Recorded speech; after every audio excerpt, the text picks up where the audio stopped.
मेरे प्रिय मित्रों को वंदे मातरम। आज हम चर्चा करेंगे अध्याय 2 पदार्थ प्रकृति एवं व्यवहार में लेके आए हैं पार्ट तीसरा। तो पार्ट तीसरे में पढ़ेंगे, पार्ट 3 में पढ़ेंगे विलयन। क्या पढ़ेंगे? विलयन।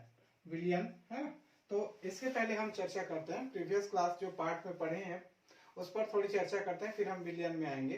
तो हमने पढ़ा कि सबसे पहले अवयव होता है जिससे मिश्रण बनती। अवयव क्या होता है? दो या दो से अधिक, ये अवयव होते हैं। दो या दो से अधिक अवयव क्या होते हैं? मिलकर क्या बनाता है? दो या दो से अवयव आपस में मिलकर क्या बनाते हैं? ये बनाता है मिश्रण। ठीक है, यहाँ पे देखें मिश्रण पढ़ लिए हैं। तो दो या दो से अधिक अवयव को जब मिलाते हैं तो वो क्या बनता है? मिश्रण बनता है। यहाँ पे मिश्रण को देखेंगे तो ये होता है समांगी और विषमांगी। समांगी मिश्रण के बारे में चर्चा करेंगे क्योंकि हम विलयन के बारे में चर्चा कर रहे हैं। तो समांगी मिश्रण जो होता है, समांगी मिश्रण को हम कहते हैं विलयन। ठीक है, समांगी मिश्रण को कहते हैं विलयन। ऐसे मिश्रण जो समांगी होते हैं उसको हम विलयन कहते हैं। ये पार्ट 2 में हम लोग पढ़ चुके हैं, पहले चर्चा कर चुके हैं। अब यहाँ पे विलयन को हम भाग में अगर बांटते हैं, इसको दो भाग में बांट सकते हैं। दो भाग में पहला भाग है विलेय। ठीक है, विलेय। और दूसरा होता है विलायक। दूसरा विलायक। तो हम इस तरह से कह सकते हैं विलयन जो है दो भागों से मिलकर बना होता है। विलयन जो है दो भागों से मिलकर बना होता है, विलेय और विलायक। तो विलेय और विलायक के बारे में अब चर्चा करते हैं। विलेय क्या होता है? देखो यहाँ पे मिश्रण दो भाग से ही मिलकर बना या दो से अधिक हो सकता है। मैंने यहाँ पे कहा था अवयव, अवयव दो या दो से अधिक हो सकता है, तो वो समांगी मिश्रण को ही विलयन कहते हैं। तो अवयव का मतलब क्या हो गया? ऐसे पदार्थ जो आपस में मिल रहे हैं समान रूप से। तो हम यहाँ पे अब जब विलयन पढ़ेंगे तब हम उस अवयव को कहेंगे विलेय और विलायक। ठीक है, ये विलेय विलायक दो या दो से अधिक हो सकते हैं। तो विलेय का कण क्या होता है? विलेय का कण या पदार्थ के कण, विलेय के कण जो है, दोनों के कण जो है छोटे होते हैं, लेकिन ये होते हैं विलेय जो है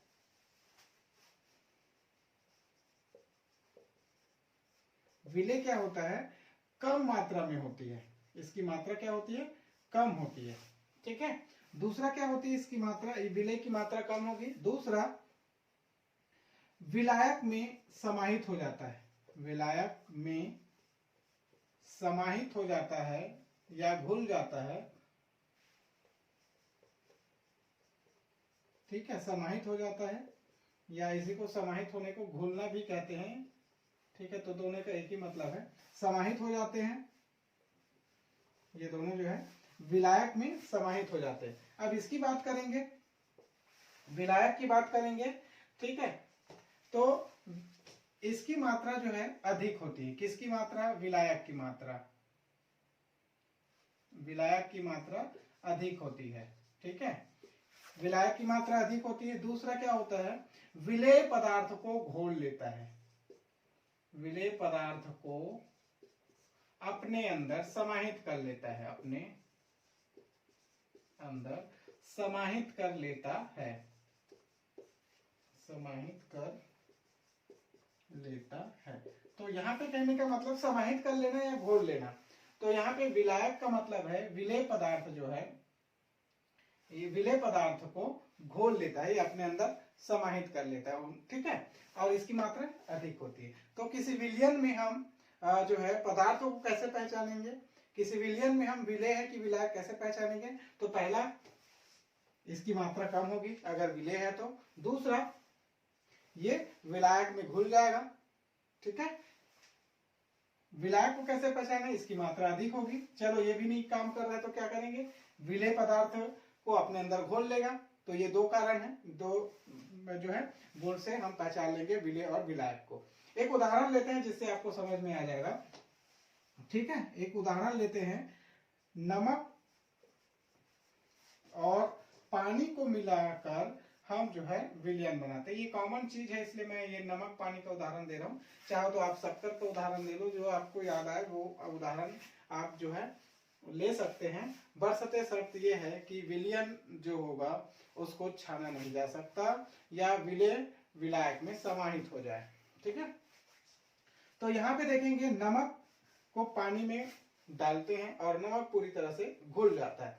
तो चूंकि नमक घुल रहा है या समाहित हो रहा है, यहाँ पे देखिए समाहित हो रहा है या घुल रहा है, तो ये क्या हो जाएगा, ये हमारा क्या कहलाएगा, विलयन का ये कहलाएगा विलेय। ठीक है, पानी चूंकि नमक को घोल रहा है अर्थात विलेय को घोल रहा है, इसलिए क्या हो जाएगा, विलायक। क्या हो जाएगा, विलायक। तो इस तरह से क्या बनता है, शक्कर का विलयन बनता है, सॉरी नमक पानी बनता है, नमकीन पानी, और ये कहलाता है विलयन। तो इस तरह से विलयन जो है बनता है। तो विलेय और विलायक के मिलने से विलयन बनता है। अब यहाँ पे हम देखेंगे विलयन के कुछ गुण, बहुत ज्यादा जो है इसमें कुछ स्पेशलाइजेशन नहीं है, इसको हम पहले भी पढ़ चुके हैं विलयन के गुण। तो पहला देखते हैं अवयवीकरण क्या होता है, विलेय और विलायक होते हैं। ठीक है, अब हम विलयन की जब बात करेंगे, समांगी मिश्रण से बना हुआ विलयन, समांगी मिश्रण को क्या कहेंगे, विलयन कहेंगे।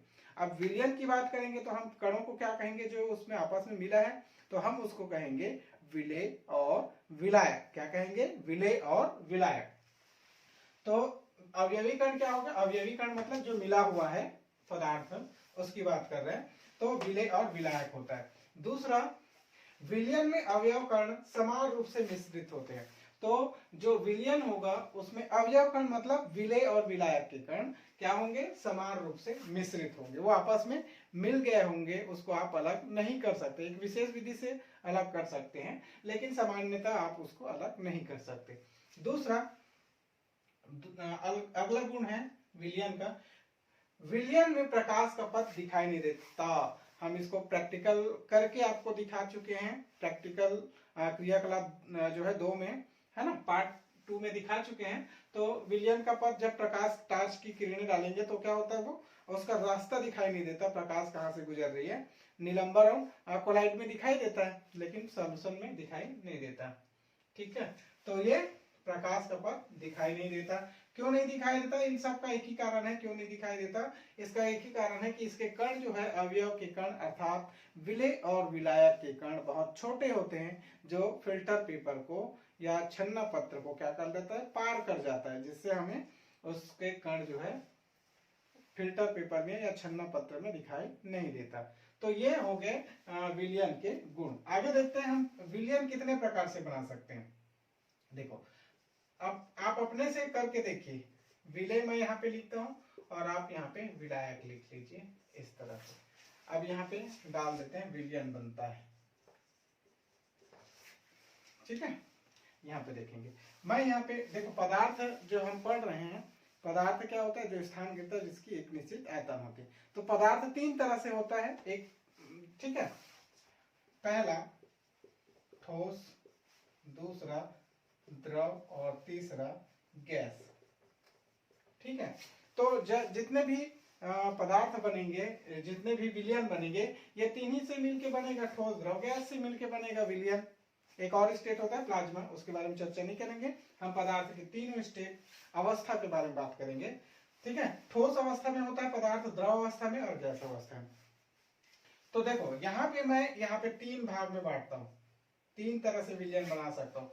विलेय पदार्थ अगर मैं ठोस लेता हूँ अर्थात विलेय कम मात्रा में लेता हूँ, तब हम क्या जो है, तब मैं ठोस, द्रव और गैस, ये मैं विलायक लिया, ठोस विलेय के रूप में और ठोस विलायक के रूप में लिया, तब भी विलयन बनता है, तब भी विलयन बनेगा।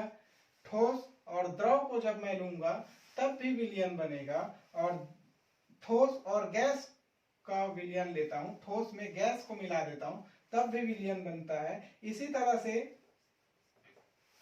द्रव में मैं ठोस, द्रव, गैस मिला देता हूं, ठोस, द्रव और गैस, अर्थात मैं इसको कहूं कि ठोस द्रव जो है विलेय के रूप में लेता हूं और विलायक ठोस लेता हूँ, द्रव लेता हूँ, गैस लेता हूँ, तो विलयन क्या बनेगा? द्रव, ठोस का विलयन बनेगा, द्रव का विलयन बनेगा एक, और द्रव गैस का विलयन बनेगा। इस तरह से विलयन बन गया। तो कितना विलयन हो गया? 1 2 3 4 5 6 विलयन बन गया। अब इसका भी विलयन बनेगा। इसको मैं थोड़ा हाईलाइट अलग कलर में दे देता हूँ। देखो यहाँ पे गैस, ठोस डाल दिए, फिर द्रव मिला दिए विलायक के रूप में, फिर क्या मिला दिए? गैस मिला दिए। तो इस तरह से कितना विलयन बन गया?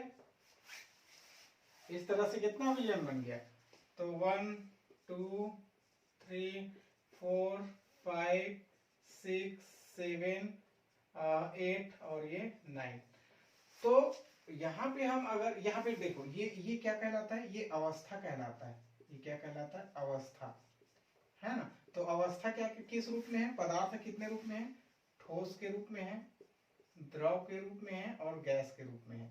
तो यहाँ पे देखेंगे कि जब हम अवस्था की बात करेंगे, किस रूप में? ठोस, द्रव, गैस में, और विलेय और विलायक को बांटते हैं, अर्थात ठोस विलेय लेते हैं और विलायक ठोस, द्रव, गैस लेते हैं अलग अलग। तो कुल बनने वाले विलयन की संख्या कितनी हो जाती है? 9। इस तरह से हम 9 प्रकार के विलयन को जो है 9 प्रकार के विलयन बना सकते हैं। किस आधार पर? अवस्था के आधार पर। ये किस अवस्था में पाया जाता है? ठोस में, द्रव में, गैस में, किस अवस्था में है, इसके आधार पर हम विलयन को 9 प्रकार से बांट सकते हैं। 9 प्रकार के विलयन होते हैं। अब आप सोचिए कौन कौन सा आपको याद है। ठीक है, कोई भी आप आंख बंद कीजिए और कल्पना कीजिए, ठोस एक पदार्थ लीजिए और गैस पदार्थ लीजिए। जैसे इसकी ही बात करते हैं, ये ठोस है और यहाँ पे द्रव है। यहाँ पे शक्कर ठोस है और यहाँ पे द्रव क्या है? पानी है। तो शक्कर का विलयन जो बना वो क्या है? ठोस और द्रव का विलयन है। ठीक है, तो चलिए इसका स्क्रीनशॉट ले लीजिए, फिर हम इसके आगे पढ़ते हैं।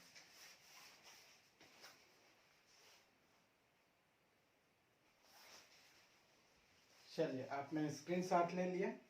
अब आगे देखते हैं विलयन के गुण के बाद विलयन के प्रकार।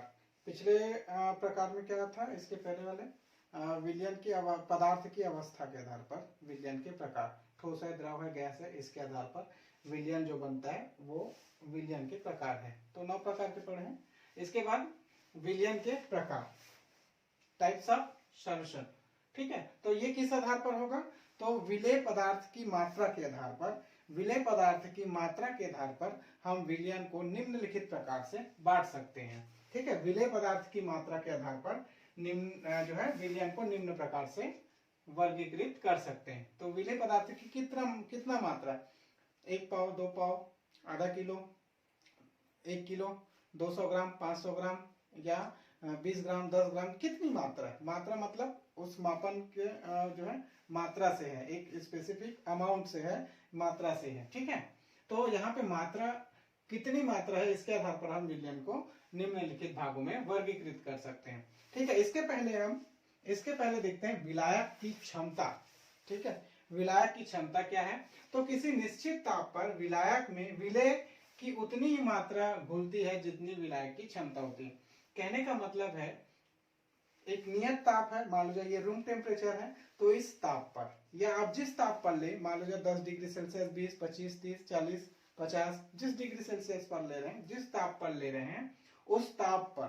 ठीक है, तो यहाँ पे निश्चित ताप पर, जिस ताप पर आप ले रहे हैं उस ताप पर मान लो विलायक है, कोई विलायक है, उसमें विलेय की एक निश्चित मात्रा को ही घोला जा सकता है। ठीक है, तो उस ताप पर उस विलायक की क्षमता कहलाएगी कि इसमें भाई इतने विलायक में, इस विलायक में इतने विलेय पदार्थ घोला जा सकता है या डाला जा सकता है। तो विलायक में विलेय की उतनी मात्रा घुलती है जितनी विलायक की क्षमता होती है। यहाँ पे कहने का मतलब है विलायक में कोई विलेय पदार्थ उतनी ही घुलेगी जितनी उसकी क्षमता, घोलने की क्षमता हो, उतनी ही घोला जा सकता है। आप सपोज एक गिलास में पानी में क्या आप 10 किलो नमक घोल सकते हैं? नहीं घोल सकते। तो उसकी एक क्षमता है, एक गिलास पानी का, वो जो है एक नियत ताप पर उतना ही घोलेगा जितनी उसकी क्षमता हो। तो विलायक की जितनी क्षमता है उतना वो घोलेगा, उससे ज्यादा नहीं घुलता। ठीक है, तो ये कहलाता है विलायक की क्षमता। अगर आपसे पूछा जाए प्रश्न विलायक की क्षमता क्या है, तो आपको आपको इसको लिखना पड़ेगा। एक किसी निश्चित ताप पर विलायक में विलय की एक निश्चित मात्रा जो है ही घोली जा सकती है, ये उसकी विलायक की क्षमता होती है। ठीक है, अब देखते हैं, अब हम वर्गीकृत करते हैं। ठीक है, विलयन को वर्गीकृत करेंगे किस आधार पर? विलय की मात्रा के आधार पर। तो पहला होता है संतृप्त विलयन, इसी को कहते हैं सैचुरेटेड सॉल्यूशन। संतृप्त विलयन ये बहुत इंपॉर्टेंट है। संतृप्त विलयन ये दैनिक जीवन में बहुत उपयोगी होता है। संतृप्त विलयन, अति संतृप्त, असंतृप्त। तो यहाँ पहले देखते हैं संतृप्त विलयन। तो पहला प्रकार हो गया टाइप्स ऑफ सॉल्यूशन में संतृप्त विलयन। यहाँ पे देखेंगे इसकी परिभाषा, किसी निश्चित ताप पर विलायक के निश्चित आयतन में, ठीक है, एक नियत ताप लेंगे, जिस ताप पर भी हो उस ताप पर विलायक की एक निश्चित आयतन, जितना आयतन ले रहे हैं 200 ml, 300 ml, 400 ml, तो एक निश्चित आयतन में और अधिक विलय घोलना संभव ना हो तो वह विलयन संतृप्त विलयन कहलाता है। तो ऐसे पदार्थ एक निश्चित मात्रा लेते हैं, मान लेते 200 ग्राम या 200 ml हमने पानी लिया या विलायक लिया, अदरवाइज पानी ही आता है ज्यादातर जो है विलायक के रूप में लेते हैं। तो आप कुछ भी ले सकते हैं विलायक के रूप में। उसमें जो है विलय की मात्रा जितनी घुल रही है उसके बाद वहां घुलना बंद हो जाएगा। ठीक है, मान लो आप एक प्रैक्टिकल करके घर में ही देख सकते हैं। एक 100 ml जो है पानी लीजिए, उस पर नमक तब तक घोलते जाइए जब तक नमक घुल रहा है। एक समय आएगा कि नमक का घुलना बंद हो जाता है और आपको पानी पर नमक के कण दिखाई देते हैं। तो वही उसकी वही उस वहां जहां घुलना बंद हो जाता है उसी को कह रहे हैं। वही जो अवस्था है जो आपने 100 ml लिया था, उस 100 ml या आयतन में 100 ml के आयतन में, विलायक के 100 ml के आयतन में विलय की जितनी मात्रा घुल सकती है उसके बाद वो घुलना बंद हो जाता है, तो वो कहलाता है संतृप्त विलयन, सैचुरेटेड सॉल्यूशन। ठीक है, संतृप्त विलयन। उसके बाद उसमें आप कितना भी डालो वो नहीं घुलेगा। ठीक है, 20 डिग्री में आपने 23 डिग्री सेल्सियस 20 डिग्री सेल्सियस में आपने नमक के पानी को 100 ml पानी में विलायक में आपने घोलना चालू किया, वो घुल रहा है। एक नियत समय में एक ऐसा समय आएगा कि जो विलय के पदार्थ है वो घुलना बंद हो जाएगा। तो ये क्या कहलाएगा? संतृप्त विलयन। आप घर में करके देखिएगा। दूसरा असंतृप्त विलयन, अनसैचुरेटेड सॉल्यूशन। तो यहाँ पे मैं इसका शॉर्ट में बता देता हूँ। असंतृप्त विलयन क्या कहलाता है? जिसमें विलय की मात्रा संतृप्त विलयन से कम होती है। ठीक है, तो असंतृप्त विलयन, अनसैचुरेटेड सॉल्यूशन किसे कहेंगे? जिसमें विलय की मात्रा संतृप्त विलयन से कम होती है, जो है असंतृप्त विलयन कहलाता है। तो यहाँ पे परिभाषा अगर लिखेंगे इसको, तो यदि विलेयता स्तर में कम विलय की विलायक में घुला हो तो उसे असंतृप्त विलयन कहते हैं। देखिए यहाँ पे मैं इसको पहले बता देता हूँ, ये विलेयता स्तर, इसके बाद आपको समझ में आएगा क्या होता है विलेयता स्तर या घुलनशीलता किसे कहते हैं। इसी को विलेयता स्तर को कहते हैं घुलनशीलता। तो विलेय पदार्थ की वह मात्रा जो उस ताप पर संतृप्त विलयन में उपस्थित होती है। देखो विलेयता क्या होती है या घुलनशीलता, तो किसी ताप पर जो है संतृप्त विलयन में जितनी विलय की मात्रा है वो उसकी क्या कहलाएगी? विलेयता या घुलनशीलता कहलाएगी। तो इसी को कहलाते हैं विलेयता स्तर से, अर्थात संतृप्त विलयन से, विलेयता स्तर से मतलब संतृप्त विलयन से कम विलय की मात्रा जो है, कम विलय की विलायक में घुला हो तो उसे असंतृप्त विलयन कहते हैं। ठीक है, तो यहाँ पे विलय की मात्रा कम होगी, विलेयता स्तर से कम होगी, विलायक में घुला हो या उसमें उपस्थित हो तो वो क्या कहलाएंगे? असंतृप्त विलयन। या शॉर्ट में कहें एक दो शब्दों में, तो असंतृप्त विलयन से, असंतृप्त विलयन में क्या होता है? कम मात्रा में विलय का जो है घुला होता है। तो विलय की मात्रा क्या होती है? असंतृप्त विलयन से कम होती है। असंतृप्त विलयन में क्या होता है? विलय की मात्रा संतृप्त विलयन से कम होती है तो वो असंतृप्त विलयन कहलाता है। ठीक है, तो उसे असंतृप्त विलयन कहते हैं। एक और परिभाषा लिखते हैं, ऐसे विलयन जिसमें विलय की मात्रा संतृप्त विलयन से कम होती है। ठीक है, अति संतृप्त विलयन, अति संतृप्त विलयन। अब अति का मतलब जो है बहुत ज्यादा, तो सुपर सैचुरेटेड सॉल्यूशन, इंग्लिश में कहेंगे सुपर सैचुरेटेड सॉल्यूशन।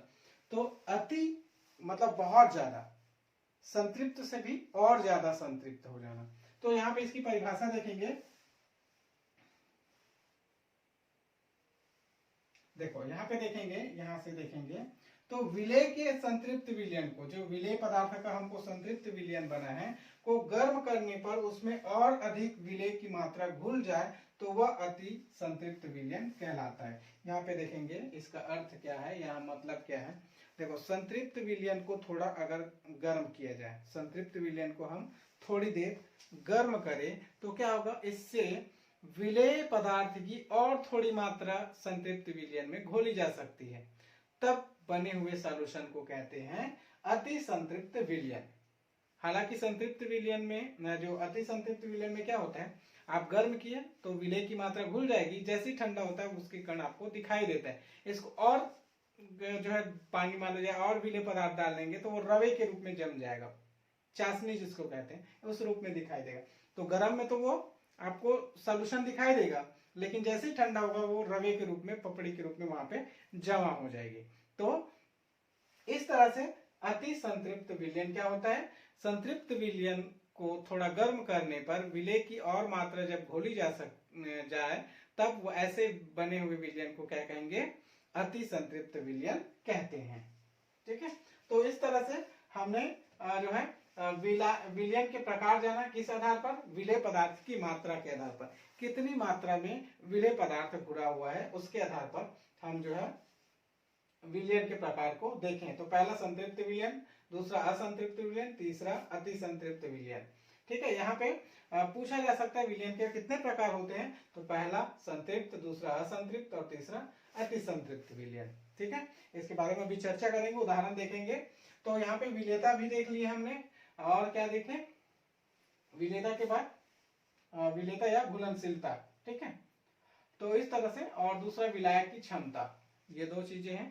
तो आगे देखते हैं विलेयता किसे कहते हैं, या मान लीजिए विलेय पदार्थ है कोई, ठीक है, तो दो या दो से अधिक विलेय पदार्थ है, मान लीजिए बहुत सारे विलेय पदार्थ है, 10 से ज्यादा है, तब भी वो सॉल्यूशन होगा। इस स्थिति में किसी विलेय की मात्रा को हम बताते हैं कि जो है इसमें कार्बन जो है इतनी मात्रा में घुला हुआ है, और क्लोरीन इतनी मात्रा में घुला हुआ है, कार्बन डाइऑक्साइड इतनी मात्रा में घुला हुआ है, ऑक्सीजन इतनी मात्रा में, हाइड्रोजन इतनी मात्रा में। तो उस मात्रा को हम क्या करते हैं, अप्रोक्सिमेट को उस मात्रा को हम परसेंटेज में लिखते हैं। ठीक है, तो किसी विलायक में पदार्थ की या विलेय के विभिन्न मात्राओं को जब दर्शाते हैं तो उस दर्शाने वाले जो मात्रक है वो कहलाता है विलेयता की सांद्रता। ठीक है, तो इसमें आगे देखेंगे, इसी में ये एक आपके पास एक उदाहरण है। ठीक है, तो हम इसको यहाँ पे देखेंगे, आपके सामने ये दिख रहा होगा, ये एक सिरप की दवा है। ठीक है, यहाँ पे आपको ये कुछ दिखा होगा, each 5 ml कंटेन। ठीक है, यहाँ पे मैं आपको दिखाने की कोशिश करता हूँ, ये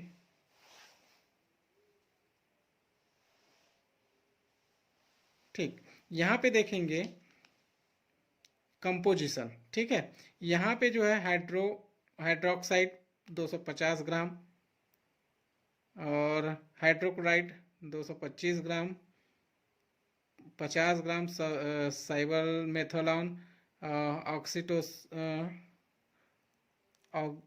ऑक्सोटेसिन, ये है 10%। तो इस तरह से कुछ मात्राएं यहाँ पे लिखी हुई है, यहाँ पे दिया हुआ है। ठीक है, ये है परसेंटेज में दिया हुआ है। ठीक है, तो यहाँ पे जो है इस तरह की जब परसेंटेज दिया होता है, ठीक है, इस तरह से जब परसेंटेज दिया होता है तब हम उसको कहते हैं विलयन की सांद्रता को प्रदर्शित करते हैं। ऐसे हम दर्शाने की सांद्रता को दर्शाने के बहुत सारे विधि है कि विलेय पदार्थ की कितनी मात्रा घुली हुई है, इसको जानने के लिए बहुत सारे तरीके हैं, जिसमें हम पढ़ेंगे द्रव्यमान प्रतिशत, जिसमें हम पढ़ेंगे द्रव्यमान प्रतिशत। तो किसी विलयन का द्रव्यमान प्रतिशत कैसे निकाला जाता है उसको हम देखते हैं। तो इसका फार्मूला होता है, सूत्र है, विलेय का द्रव्यमान बटे विलयन का द्रव्यमान गुणा 100 कर देंगे, क्योंकि यहाँ पे प्रतिशत है इसलिए यहाँ पे 100 कर देंगे। तो विलेय का द्रव्यमान जितना है बटे विलयन का द्रव्यमान। या आप चाहो तो इसको कैसे कर सकते हैं, विलेय का द्रव्यमान बटे विलायक और धन विलेय का द्रव्यमान, ऐसा भी कर सकते हैं, तब भी एक ही मतलब है, लेकिन हम इस फॉर्मूला से चलते हैं। एक उदाहरण लेंगे, विलियन, एक विलियन है जिसमें 520 ग्राम जो है विलायक है, और विलायक क्या है, जल है। तो 520 ग्राम विलायक लेना है जल, और 40 ग्राम साधारण नमक जो है घुला हुआ है। तो 520 ग्राम विलायक जो जल के रूप में है, उसमें 40 ग्राम साधारण नमक घुला हुआ है। तो विलयन की सांद्रता ज्ञात कीजिए, ये हमको ज्ञात करना है। तो सबसे पहले क्या क्या दिया है ये देख लेते हैं। द्रव्यमान प्रतिशत ज्ञात करने के लिए क्या चाहिए, विलेय का द्रव्यमान चाहिए और विलयन का द्रव्यमान चाहिए, और यहाँ पे गुणा 100 कर देंगे। तो यहाँ पे हमको विलयन का द्रव्यमान, तो जो जो दिया है उसको देख लेते हैं। विलेय का द्रव्यमान, विलेय कौन सा होगा, यहाँ पे 40 ग्राम कम मात्रा में है, तो ये विलेय हो गया। तो ये क्या है, नमक हमारा विलेय हो गया, जो लिखा हुआ है विलेय नमक। तो यहाँ पे ये हो जाएगा बराबर जो है 40 ग्राम, ठीक है, यहाँ पे लिख लेंगे। विलायक का द्रव्यमान, विलायक कौन सा है, जिसकी मात्रा ज्यादा होगी, तो यहाँ पे 520 ग्राम विलायक दिया हुआ है। विलायक क्या है, जल है या पानी है, ठीक है, इसको जल ही लिख देता हूँ, कंफ्यूज हो जाएंगे, जल पानी एक ही मतलब है। तो यहाँ पे विलायक का द्रव्यमान कितना दिया हुआ है, 520 ग्राम, 520 ग्राम। अब यहाँ पे देखेंगे, ठीक है, ये लिख दिया हमने जो जो दिया गया था। अब विलयन का द्रव्यमान कैसे निकालेंगे, तो चूंकि विलेय प्लस विलायक क्या बनता है, विलयन बनता है, से विलयन बनता है। तो विलेय की मात्रा और विलायक की मात्रा को जोड़ेंगे तो क्या होगा, विलयन की मात्रा निकल जाएगी। तो यहाँ पे विलयन का द्रव्यमान कितना निकल जाएगा, तो विलेय का द्रव्यमान कितना हुआ, 40 धन 520 बराबर कितना हो जाएगा, विलयन का द्रव्यमान, शून्य का शून्य, 2 और 4 6, और ये 560 ग्राम। तो यहाँ पे विलयन का द्रव्यमान कितना होगा, 560 ग्राम। अब हमको क्या लिखना है, द्रव्यमान प्रतिशत, तो मैं इसको शॉर्ट में ऐसे लिख देता हूं, द्रव्यमान प्रतिशत, ठीक है। तो द्रव्यमान प्रतिशत निकालेंगे। अब यहाँ पे विलेय के द्रव्यमान कितना है, 40, तो 40 बटे, यहाँ पे विलायक का मान कितना है, 520, सॉरी, ये यहाँ पे विलयन का द्रव्यमान निकालना, तो विलयन का कितना है, 560 गुणा ये 100। अब इसको कटा देंगे, ठीक है। तो यहाँ पे 1 0 1 0, ठीक है, 10 चौक, यहाँ पे इसको क्या कर देंगे, तो ये 100% हो गया। यहाँ पे 40 है, यहाँ पे 60 है, तो यहाँ पे इसको गुणा कर देते हैं आगे, 40 गुणा 10 करेंगे, तो यहाँ पे 1 0 बढ़ा देते हैं, बटे कितना करेंगे, 56, ठीक है। इस तरह से देखते हैं।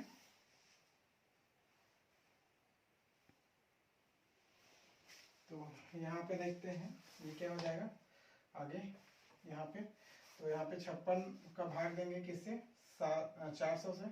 तो चाहो तो आप ऐसे 56 भागे 400 कर सकते हैं, या छोटे रूप में भी देख सकते हैं, ठीक है। तो यहाँ पे इसको गुणा करते हैं किससे, तो बड़ा मान लो, इसको 6 से गुणा करते हैं, 6 6 के 36 का 6 7 6 के 42, नहीं 6 5 30 और 3 33 हो रहा है, ठीक है। तो 336 हो रहा है, 7 से गुणा करेंगे तो ये बहुत कम हो गया 400 से, और 56 गुणा 7 करके देखते हैं, तो 7 6 के 42 का 2 हासिल 4, 7 5 35 35 36 37 38 39, तो ये हो रहा है 39 3 39, तो यहाँ पे 392 हो रहा है नहीं। तो ये लगभग इसके करीब है। 8 से गुणा करेंगे तो 56 गुणा 8 करेंगे तो